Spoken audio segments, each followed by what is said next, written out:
সবাই যার যার কাজে এত ব্যস্ত থাকি আমরা, এরকম করে হয় না। বাট আমরা সবাই, আমি শিওর প্লেয়াররা বসে থাকে বছরে 2টা দিনের জন্য, যেখানে আমরা অনেকের সাথে হয়তো সারা বছর একবারে দেখা হয় না।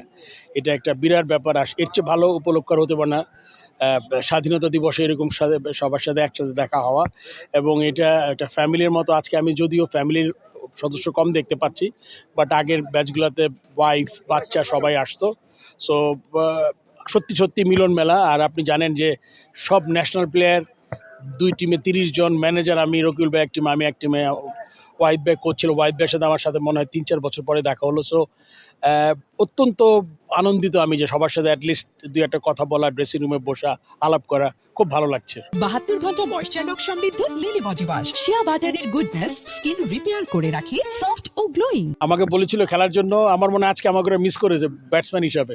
যাই হোক, আমি আসলে এখন প্র্যাকটিসটা একদম করি না দেখে মনে হয় যে ইনজোর্ড হয়ে গেলে খেলার মজাটাই নষ্ট হয়ে যাবে, এই জন্য আর খেলতে চাই না। আমি বলছি তাও আমি টিমের সাথে থাকতে চাই, অ্যাজ এ ম্যানেজার হোক, কোচ হোক, যেটাই হোক, আমি টিমের সাথে থাকার চেষ্টা করেছি।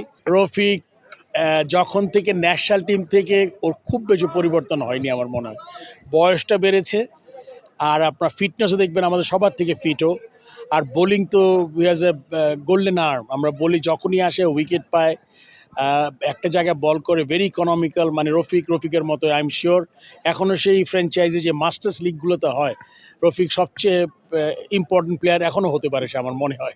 সবাই জানেন যে প্রেসিডেন্ট কেন গেছে দেশ থেকে, উনি ফ্যামিলির সাথে সময় কাটাতে গেছে।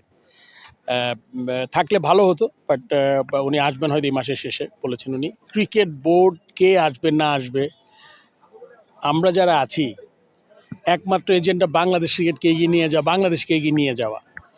এই জন্য রুটিন কাজ আপনি দেখেন কিচ্ছু বন্ধ নাই, কিন্তু আপনার বিসিএল চলছে, এনসিএল চলছে, ডোমেস্টিক লিগটা হয়তো বা একটু আপনার অত যেরকম করে আমরা premier league, first division league করতে চেয়েছিলাম হয়নি, বিকজ ক্লাবগুলো খেলতে চায়নি। আমি আবারও বলছি, এগুলোতে কী লাভ হবে আমি জানি না। খেলাটা মাঠে থাকা জরুরি ছিল, বাট থাকেনি, এটা দুঃখজনক। বাট তারপর আমি মনে করবো, আপনি দেখেন এর মধ্যে একটা হোম সিরিজ হয়েছে, পাকিস্তানের সাথে 2-1 জিতেছি আমরা, which is a big booster for Bangladesh. 5-6টা ছেলে প্রিসিএলে খেলতে গেছে, এটাও একটা বিরাট ব্যাপার। আপনি জানেন আমরা যে ভালো ক্রিকেট খেলছি, এবং আমাদের প্লেয়ারগুলো যে বিদেশের মাটিতে বিভিন্ন ফ্র্যাঞ্চাইজি খেলতে যাচ্ছে, এটাও কিন্তু ক্রিকেটের যে ভালো করছে ছেলেরা, এটার একটা প্রমাণ দেয়। সো সব মিলেই কিন্তু আবার নিউজিল্যান্ড আসছে সামনের মাসে। আপনি জানেন 17 তারিখ থেকে নিউজিল্যান্ড টিম আসবে, আমরা 3টা ওয়ানডে, 3টা টি20 খেলবো। So cricket as a whole চলছে, বাট অন্য যে জিনিসগুলো আছে এগুলো চলবেই। আসলে এগুলো নিয়ে কোনো মন্তব্য করার কিছু নাই। ক্রিকেটে কে থাকলো কে না থাকলো এটা আমি খুব বড় ব্যাপার মনে করি না। আমি মনে করি ক্রিকেটটা ঠিক জায়গায় আছে কি না, ক্রিকেটের যেই আপনার যারা আসবেন তারা যদি এজেন্ডা ভিত্তিক না হয়ে শুধুমাত্র বাংলাদেশ ক্রিকেট প্লেয়ারদের নিয়ে চিন্তা করেন, তাহলে আমার মনে সবচেয়ে ভালো হবে। আমি বাংলাদেশ টিমের চিফ সিলেক্টর ছিলাম, ক্যাপ্টেন ছিলাম, মিথ্যা কথা ছড়িয়েছে মানুষজন। সো এটা তো খুব একটা ভালো সুখের ব্যাপার না। এই কাজগুলো থেকে বিরত থাকবেন। নাজমুল হাসান পার্টিকুলার না, আমি সবাইকে বলি আপনি সমালোচনা তো করতেই হবে, নাহলে আপনার সমালোচনা না করলে ইমপ্রুভ করবে কেমনে। একটা কিন্তু সবসময় বলি আমরা থার্ড আই হলে গিয়ে জার্নালিস্ট। সো জার্নালিস্ট আপনারা যখনই আপনারা অসংলগ্নতা তুলে ধরবেন, সবসময় কিন্তু হেল্প করবে কাকে, যেই অর্গানাইজেশনের বিরুদ্ধে কথা বলবেন তাদের।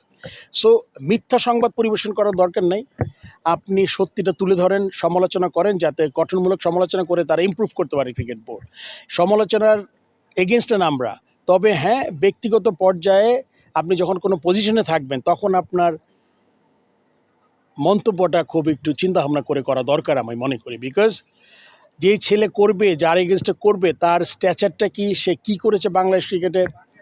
আপনি তো আমার কথা বললেন, আমি তো I have pride here that I have served as a player, as a captain, as a chief selector, as a president. So আপনি আমার বিরুদ্ধে একটা কথা বলে দিবেন, মিথ্যা একটা কথা, সেটা খুবই দুঃখজনক। অ্যান্ড যে কথাগুলো বলছে তার স্ট্যাচারটা দেখা দরকার। তার হয়তো খুব বেশি হলে গিয়ে 10-15 বছরের একটা ক্যারিয়ার, আমার ক্যারিয়ার 40 বছরের। অ্যান্ড অ্যাচিভমেন্টে কোনো শেষ নাই। ফার্স্ট টেনিয়রে 4-5টা কি প্লেয়ার যারা 17-18 বছর খেলেছে, সেকেন্ড টেনিয়রে আরও 8-9টা প্লেয়ার যারা এখনও খেলছে। সো ইউ সি, অ্যাচিভমেন্ট কিন্তু আপনি আমার কাছ থেকে নিয়ে নিতে পারবেন না, আমার ক্যাপ্টেন্সি দিতে পারবেন না, আমার চিফ সিলেকশন নিতে পারবেন না আমার কাছ থেকে, বিকজ এটা আমার নামের সাথে জুড়ে গেছে। সো যখনই কারো ব্যক্তিগতভাবে কোনো এজেন্ডা ভিত্তিক নিউজ করে তার চরিত্র হরণ করার চেষ্টা করেন, এটা আপনাদের সবার কাছে আমার অনুরোধ, এটা করবেন না। এটা আপনি করবেন না। আপনার সাথে দ্বিমত থাকতে পারে, আমার সাথে দ্বিমত থাকতে পারে, আপনি আমাকে পছন্দ করতে না পারেন, সবাই সবার বেস্ট ফ্রেন্ড হতে পারবে না। কিন্তু আপনি যখনই সমালোচনা করবেন যাতে গঠনমূলক হয়, সত্যি কিছু পেলে আপনি অবশ্যই তুলে ধরবেন, সেটা আপনার সবার কাছে অনুরোধ। এবং আমার মনে হয় যে আমরা যখন কোনো মন্তব্য করবো এই ব্যাপারে যাতে আমরা কেয়ারফুল থাকি।